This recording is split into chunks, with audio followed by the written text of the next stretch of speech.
இவர் வர்றாரு அவர் வர்றாருனாங்க. கடைசியா பார்த்தா திரிஷா தான் வந்திருக்காங்க. திரிஷா எங்க அந்த கல்யாணத்துக்கு வந்திருக்காங்க. திரிஷா ஒரு 5 படம் 6 படம் சேர்ந்து நடிச்சிருக்காங்க. ஆரம்ப காலத்துல இருந்து வந்து ஒன்னா பயணிச்சிருக்காங்க ஒரு திரைத்துறையில.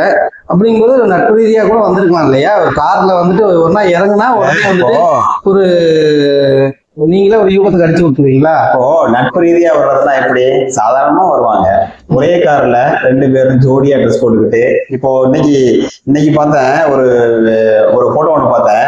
அவங்களுடைய ட்ரெஸ்ஸை வந்து ஒரு கடையில வந்து வச்சிட்டாங்க ஜோடியா. ஏங்க நான் என்ன சொல்றேன்னா, அதை அவங்க வியாபாரத்துக்காண்டி வைக்கிறாங்க. அவங்க வைக்கிறாங்க. நம்ம எல்லாம் ஒரு கல்யாணத்துக்கு போறோம், என்ன இப்போ பொண்ணுங்கெல்லாம் கல்யாணத்துக்கு போறாங்க அப்படின்னா ஒரு செட் சாரி செட்டு சட்டை பேண்ட் போட்டு போறது இல்லையா. அதை மசி அவங்க 2 பேரும் சேர்ந்து நடிச்ச திரைப்படத்துல கூட அவங்க தான் ப்ரொடியூசரா இருந்தாங்க. ஒரு நட்பு ரீதியா கூட அவங்க போயிருக்கலாம். அவங்க யதார்த்தமா கூட நடந்திருக்கலாம். இப்ப நம்ம ஒரே கார்ல போறச்சு, அது கூட ஒரே கார்ல யதார்த்தமா நட்பு ரீதியா கல்யாணத்துக்கு போனாங்க. அடிக்கடி நாய்க்குட்டியை தூக்கி வச்சுக்கிட்டு கொஞ்சிறது, அதெல்லாம் வந்து நட்பு ரீதியா பண்றதானா? நான் சொல்லிருக்கேங்க, விஜய் அவர்களுடைய மனைவி சங்கீதா அவர்களே அவங்க வந்து கோர்ட்ல வந்து ஒரு கேஸ் போட்டிருக்காங்க. விமர்சனம் பண்றதுலாம் ரைட்டு தான். விஜயோட மனைவி நடிகையை வந்து பேரை வெளியிடுவேன் எனக்கு அழுத்தம் கொடுத்தாருன்னா சொல்லியிருக்காங்க.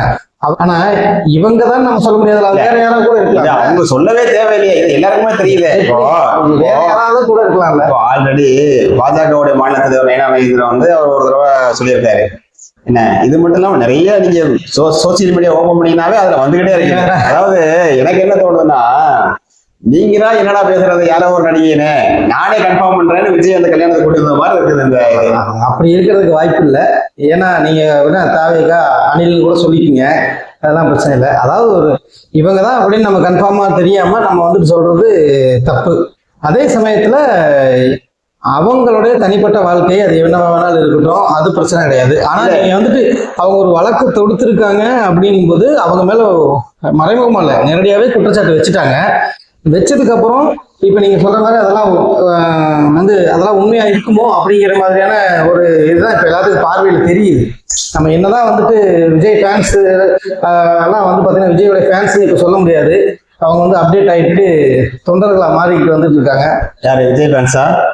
இப்போ ரீசெண்டா ஒரு வீடியோ பார்த்தேன். ஆமா, இப்போ ரீசெண்டா ஒரு வீடியோ பார்த்தேன். விஜய்க்கு நிறைய அக்கா இருக்காங்க, தங்கச்சி இருக்காங்க, பொண்டாட்டிலாம் நான் கூட பொண்டாட்டியா வந்துக்கிறேன் அப்படின்னு சொல்றாங்க. அவங்க தான் தாவேகா தொண்டர்களா? இல்ல, அது அப்படிதான் இருக்கும். எப்படி தலைவன் எவ்வளையோ தலைவன் அவளி தானே சொல்றீங்க நீங்க? அதை நான் அப்படி சொல்லல, அவங்க மனைவி சொல்லியிருக்காங்க. தனிப்பட்ட வாழ்க்கையிலே ஒரு குடும்பத்திலே இவ்வளவு பிரச்சனை வச்சுக்கக்கூடிய ஒரு ஆளு அவர் எப்படியும் வந்து ஒரு நாட்டு ஒரு மாநிலத்தை வந்து அவர் வழிநடத்த முடியும்? ஒரு முதலமைச்சரா வந்து அதெல்லாம் வழிநடத்துவாங்க. இதுக்கு முன்னாடி இருந்தவங்களா வழி நடத்திருக்காங்களா நிறைய. யார சொல்றீங்க நீங்க? அப்படி உங்களுடைய பேரை குறிப்பிட்டு அவருடைய கொள்கை தலைவரை சொல்றீங்களா? கொள்கை தலைவர் யாரு? விஜயோட கொள்கை தலைவர் யாரு? அவர் பெரியார் தானே. ஏன் அவருக்கு என்ன கொள்கைன்னே தெரியாதுங்க. என்ன அதெல்லாம் தெரியாது. ஆனா கொள்கை தலைவர் சொல்லிட்டு ஒரு 6 பேரும் வச்சிருக்காங்க இல்லையா? 6 பேருமே அப்படி வைக்க முடியுமா? 6 பேரும் அப்படி கிடையாது. ஆனா முதல்ல யாரை வச்சிருக்காங்க? அது இல்ல, அதெல்லாம் நீங்க சொல்றது தப்பு. அவங்க பெருசா சொல்றது என்ன, திராவிடம் அப்படின்னு சொல்றாங்க. அதான் இப்ப நீங்க ஒருவனுக்கு ஒருத்தி என்ன, நான் வந்துட்டு நேர்மையே வந்துட்டு அதாவது என் குடும்பத்தை மட்டும்தான் பார்ப்பேன், தமிழ்நாடு மக்களை நான் பார்ப்பேன், இது மட்டும் சொல்லிட்டு இருக்கிறவங்க வந்துட்டு இப்ப எல்லாம் கிடையாது. இங்க வந்து சகஜமான போற ஒரு விஷயம் என்ன தெரியுமா?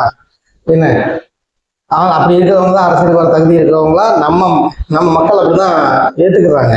நீங்க என்ன யோசிச்சு பாருங்க, நம்மளுடைய மக்கள் வந்துட்டு இது வரைக்கும் ஏற்றுக்கிட்ட தலைவர்கள்ல நீங்க வந்து யோசிச்சு பாருங்க எப்படி இருக்காங்க.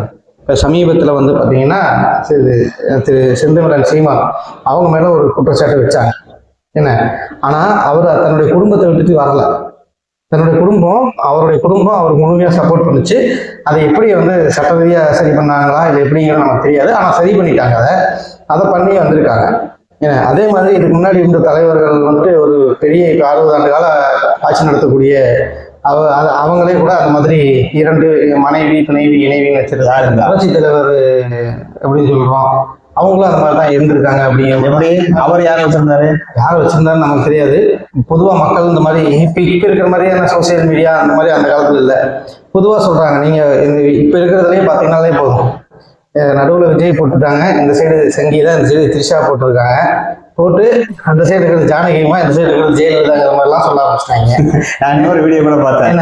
அந்த திரிஷா ஒரு படத்துல ஆறுன்னு நினைக்கிறேன், அந்த படத்துல வந்து சூர்யா படத்தையும் திரிஷா படத்தையும் அப்படி கட் பண்ணி கொண்டு வந்து சேர்த்து வைப்பாங்க இல்லையா, அந்த மாதிரி எம்ஜிஆர் படம் ஜெயலலிதா படம், அதுல வந்து இந்த எம்ஜிஆர் படத்துல வந்து விஜய் படத்தையும் ஜெயலலிதா படத்துல வந்து திரிஷா படத்தையும் அவங்க எடிட் பண்ணி வைக்கிற மாதிரி ஒரு வீடியோ போட்டிருந்தாங்க. அந்த மாதிரி எல்லாம் வந்து அந்த மாதிரி நிறைய பண்ணிட்டு இருக்காங்க. ஆனா இது எல்லாத்துலயுமே என்னன்னா, அது நீங்க சொன்ன மாதிரி அதை நான் கூட்டிட்டு வந்து இதுதான் உண்மைன்னு அவரு வந்து சொல்ல வர்றாங்கிறது தான் சந்தேகமா இருக்கு. ஆமா, அப்படித்தானே இருக்குது. அது அதாவது நீங்க என்னடா யாரு அந்த நடிகை யார் அந்த நடிகை பேசுறது, நானே அதை கன்ஃபார்ம் பண்றேன் அப்படிங்கிற மாதிரி கொண்டு வந்தவா இருக்குது. இல்ல அதுதான் என்ன சொல்றதுன்னு தெரியும். இன்னொரு நிறைய பழைய வீடியோ ஒண்ணு அதே நான் பார்த்தேன். திரிஷா வந்து நான் உங்களுக்கு என்ன ஆசை அப்படியோ நான் முதலமைச்சர் ஆகணும்னு ஆசைப்படுறேன் அப்படிங்கிற மாதிரி சொல்லியிருக்கேன். ஒருவேளை அதுக்காகவே கட்சி ஆரம்பிச்சாரோ அப்படிங்கிற மாதிரி தோணுது. எனக்கு என்னமோ அதுதான் அந்த சோசியல் மீடியால வர்றதை வச்சுதான் நம்ம பேசுறோம். ஏன்னா அதுல வர்றது எல்லாமே உண்மையா போயிருக்குது. ஆனா அது எல்லாமே உண்மையா இருக்கிற மாதிரி தான் நமக்கு தோணுது. என்ன அப்படின்னா, இந்த ஒரு திரைப்படத்தோடைய ஒரு இது வசனத்தை போட்டு சொல்லியிருக்காங்க, விஜய் எம்ஜிஆர் ஆக ட்ரை பண்ணல, திரிஷா தான் ஜெயலலிதாவாக ட்ரை பண்றாங்கலாம் போட்டிருந்தாங்க. அதுல அந்த மாதிரி சோசியல் மீடியால வந்திருக்கு. அதாவது எப்படி சொல்றது, ஒரு கருத்து சுதந்திரம் அப்படிங்கிறது எல்லாத்துக்கும் இருக்கு அப்படின்னாலுமே ஒரு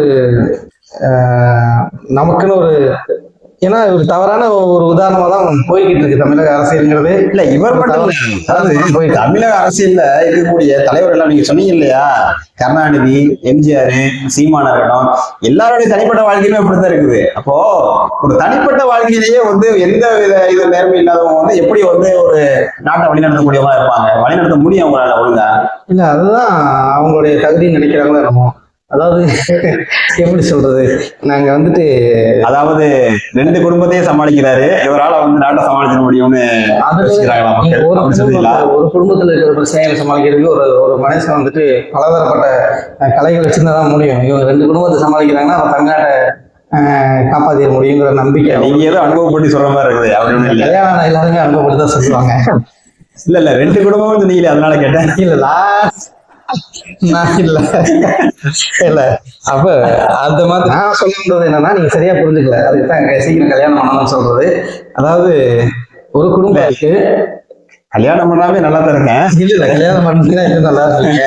ஆனா ஒரு தமிழகத்தாலும் ஒரு இந்தியாவிலும் தான் பண்ணணுங்க. கல்யாணம் பண்ணாதான் வர முடியும். எது தமிழகத்தையும் ஆளணும், இந்தியாவை ஆளணும்னா கல்யாணம் பண்ணாதான் ஆக முடியும். இது என்னங்க புது? ஆமா, என்னையை பொறுத்த வரைக்கும் ஏன்னா இது அவங்களுடைய தனிப்பட்ட விஷயம் தான். ஏன்னா அது நல்லதோ கெட்டதோ எதுவே வேணாலும் இருக்கட்டும், அது அவங்களுடைய தனிப்பட்ட ஒரு விஷயம். இது வந்து நீதிமன்றத்துல அவங்க வழக்கு கொடுத்துருக்காங்க. அது எந்த விதத்துல உண்மை பொய்ங்கிறதெல்லாம் இது வரக்கூடிய காலங்களில் வெளிவரும்னு வச்சுங்களேன். நமக்கு ஒரே ஒரு விஷயம் தான் நாம யோசிக்க வேண்டிய விஷயம் என்னவா இருக்கு அப்படின்னு கேட்டீங்கன்னா, ஒரு 40 பேர் உன்னை பார்க்க வந்து செத்தாங்க. அந்த டைம்ல நீ வந்துட்டு அவர் வெளியில வந்தா இன்னும் அதிகமான இதாக நீ வெளியில வராமல் இருந்தது வந்துட்டு அதுதான் எவ்வளவு பெரிய அப்ப உனக்கு கட்சது. அப்ப இப்ப நான் கூட்டிட்டு வந்துட்டாரு அப்படின்னு சொல்லி முட்டு கொடுக்கக்கூடிய அவர்களுடைய தொண்டர்கள் வந்து பாத்தீங்கன்னா, பாத்தியா எவ்வளவு இருந்தாலும் இப்ப நீ யாரையும் அவ்வளோ ஏன் சொல்லுங்க. நம்ம இவரு அதாவது நாடக காதலை பத்தி படம் எடுத்தாரு மோகன்ஜி. அவர் வந்துட்டு வந்து ஒரு ட்விட்டர்ல எக்ஸ் வலைதளத்துல அவர் போட்டிருக்காரு. என்ன போட்டிருக்காரு, விஜய்க்கு வந்துட்டு கட்ஸ் இருக்கு, அவர் எல்லாம் தைரியமா கூட்டு இருக்காரு பாத்தீங்கன்னா, அவருக்கு ஆதரவு தெரிவிக்கிற மாதிரி தான் அந்த பதிவே போட்டிருக்காரு. என்ன அப்ப இந்த கட்ஸ் 40 பேர் செத்தனைக்கு எங்க போச்சு? இப்ப நேற்று தஞ்சையில பொதுக்கூட்டம் முடிச்சுட்டு வெளியில வரும்போது அந்த 2 பேர் ஆக்சிடென்ட் ஆகி இறந்தாங்க. அவங்கள போய் பார்க்கணும். நான் என்ன சொல்றேன்னா, நீங்க தமிழக மக்களை சந்திக்கணும், செய்தியாளர்களை போய் சந்திக்கணும் அப்படின்னு நம்ம சொல்ல வரல. உனக்காக வந்து அதனால பாதிக்கப்பட்டவங்களுக்கும் நீங்க போய் பார்க்கலையே, அப்ப எல்லாம் உங்க கட்ஸ் இல்ல. இப்படி இந்த நடிகை கூட்டிட்டு திரியறதுல உங்க கட்ஸை காமிக்கிறீங்கன்னா என்ன? அதுதான் நம்ம வருத்தப்பட வேண்டிய விஷயமா இருக்கு. 2வது வந்து பாத்தீங்கன்னா, அந்த பெண் வந்துட்டு நீங்க இன்னைக்கு வந்துட்டு பெண்களுக்கான ஒரு ஏதோ மகளிர் தினம் வந்து கொண்டாடிட்டு இருக்காங்க. அதாவது அவங்களுடைய மனைவி வந்து சொல்லியிருக்காங்க, அந்த அந்த மனுவில் சொல்லியிருக்காங்க, என்னுடைய சுதந்திரமே முழுமையா பறிக்கப்பட்டிருக்கு அப்படின்னு சொல்லியிருக்காங்க. அதே மாதிரி வீட்டுக்குள்ள எனக்கு இங்க தங்குறதுக்கு எனக்கு வீடு இல்லை, அப்ப எனக்கு அந்த வீட்டுல எனக்கு தங்குறதுக்கு அனுமதி வாங்கி கொடுக்கணும்னு சொல்லி, அதாவது எவ்வளவு 20-25 வருஷத்துக்கு மேல கல்யாணம் பண்ணி வாழ்ந்தவங்க தனக்கு தன்னுடைய கணவன் வீட்டுக்குள்ள போறதுக்கு முடியல அவர் வந்து ஒரு ஒரு இப்ப இருக்கக்கூடிய இளைஞர்களுக்கு அவர் நம்பி வரக்கூடியவங்க வந்து பெரிய தவறான ஒரு பெரிய முன்னுதாரணமா தான் பார்க்கணும் நம்ம. ஏன்னா உண்மை பொய்ங்கிறத நீ பேசிட்டா சரியாது, ஆனா நீங்க பேசவே இல்லை அப்படிங்கும்போது நீங்க தமிழக மக்களை எவ்வளவு முட்டாளா ஆக முயற்சி பண்றாங்க. தமிழக மக்கள் தான் வந்து ஏமாந்துகிட்டு இருக்காங்க. தமிழக மக்கள் அதாவது அரசியல் புரிதல் அப்படின்னு ஒண்ணு இருக்குல்ல. நீங்க வந்துட்டு ஒரு நல்ல அரசியல்வாதி, ஒரு படிச்சவங்க, என்ன பண்பானவங்க, படிப்பறிவே இல்லைன்னா கூட மக்கள் மேல நலன் இருக்கிறவங்க, தனக்குன்னு எதுவும் சேர்த்துக்காதவங்க, என்ன அவங்களெல்லாம் நம்ம என்ன பண்ணி வச்சிருக்கோம்னா ஒரு ஜாதி தலைவரை ஆக்கி வச்சுட்டு, இல்லை அப்படின்னா அவங்களெல்லாம் வந்துட்டு அரசியலிருந்து ஒதுங்கி போற மாதிரி வச்சுட்டு, இந்த மாதிரி சினிமாவில் நடிக்கிறவங்க, சினிமாவில் நடிக்கிறதுனாலயே நம்ம வந்துட்டு ஆட்சியை பிடிச்சிடலாம் அப்படிங்கிற, சினிமாவில் நடிக்கிறவங்க ஒரு சாதாரணமான தான், சினிமாங்கிறது ஒரு தொழில், அதுல இருந்து வரலாம்னா கண்டிப்பா வரலாம், ஆனா அது மட்டுமே தகுதி கிடையாதுல்ல. அப்படி யோசிக்கணும்ல. நம்ம நான் சொன்ன மாதிரி நல்ல தலைவர்கள் எல்லாம் ஜாதி தலைவர்கள் ஆக்கி வச்சிருக்கோம், நம்ம ஆக்கி வச்சுட்டு இந்த மாதிரி. ஆனா உண்மையிலுமே நம்மள மாதிரி தற்கொலை கூட்டத்துக்கு இவங்க தான் தலைவனா வருவாங்க. அந்த நான் இவங்க தான் வருவாங்க, வேற யாரும் வருவாங்க. ஆமா, அவன் பொண்டாட்டியில நான் பொண்டாட்டியா வரேன்னு சொல்றது இருக்கும்போது தான் வருவாங்க.